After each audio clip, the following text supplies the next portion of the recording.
What's up, you guys? Teddy Striker here, and today I want to talk about Dustin Poirier and his fight with Benoit Saint-Denis. He's fighting him this weekend, but for some reason I'm feeling that Dustin Poirier is getting severely underestimated. A lot of people are saying he might be retiring after this fight. When all he said was, any fight could be his last fight in this game. Some people might have interpreted that as him potentially saying he's gonna retire after this if he loses, but I don't think so. I think he's just saying that, MMA is just such an unpredictable sport, and you never know when your last fight is gonna happen. It's basically like saying you never know when your last day on earth is gonna be. So that's I don't think he's gonna retire after this fight. I think that he's gonna continue to fight, and yeah, I do think that Benoit Saint-Denis is gonna win this fight. I think that his grappling is gonna, help him out a lot. He's really well rounded. He can strike pretty well, and he can grapple very well as well. And I think he's just gonna mix it up.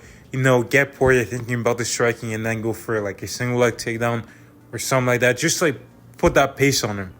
But I think it's gonna be a tough fight for Benoit Saint-Denis. I don't think he's gonna finish Poirier early. I think if there's gonna be a finish on either side, I think it's gonna be in the championship rounds. To be honest, I think Poirier is very, very durable.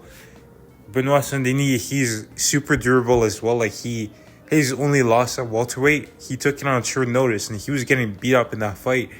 And it was against the welterweight, not lightweight. He was taking those shots very well.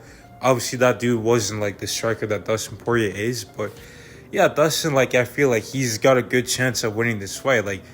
I do favor Benoit Saint-Denis, but this is very close, and this is a huge step up in competition for Benoit Saint-Denis because his last fight was against Matt Fiorella, and Matt Fiorella, he got knocked up by Terrence McKinney in 8 seconds.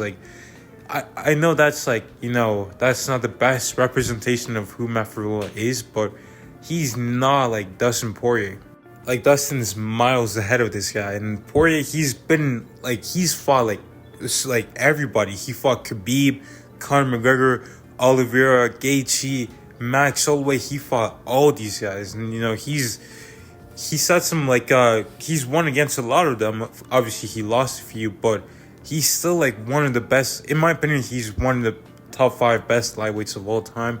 His striking is so good. His boxing, his timing, and just the way he's able to finish his opponents. And he might obviously he got hecka KO by Justin Gaethje, but on the feet, there's not many lightweights that can touch this guy. He did get rocked a bit by Chandler, but Chandler was just exploding on him, and it was early on. But once Poirier got his timing, he dropped Michael Chandler, and then Michael Chandler just wanted to wrestle after that. And with Oliveira, he wasn't able to rock or drop Poirier. He was throwing a lot, but he was getting dropped several times, and he had to grapple to beat Poirier. And obviously, Poirier has beaten Gaethje in the past, and he was arguably winning their second fight too. So this guy is a monster. On the feet, he's not even that bad in grappling. Yes, he did get taken down by Michael Chandler, and that Michael Chandler is very, very explosive.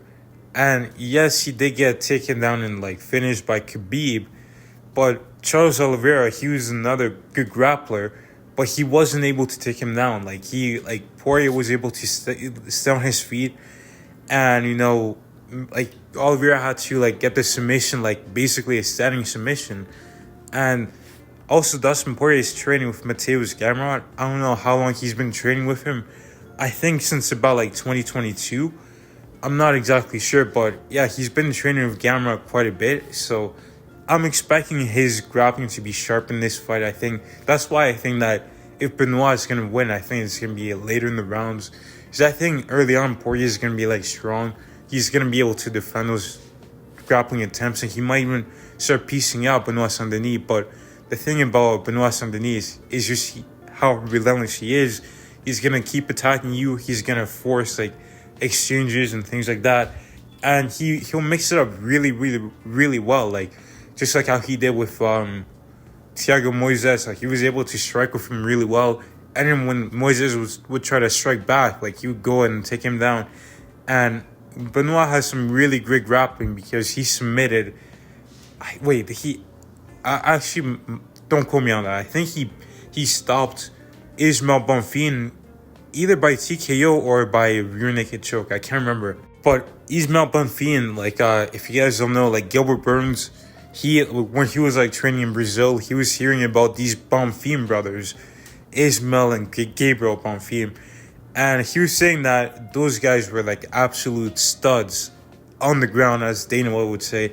Like, they were really good on the ground. And Benoit Saint-Denis, just like, he was able to take him down, out grapple him, and like just submit him. And I think he's gonna be able to out grapple Dustin Poirier, but I think he's gonna have first rounds, but eventually he'll like get to Poirier. But Dustin Poirier, he should definitely not be like an underdog and not counted out, especially.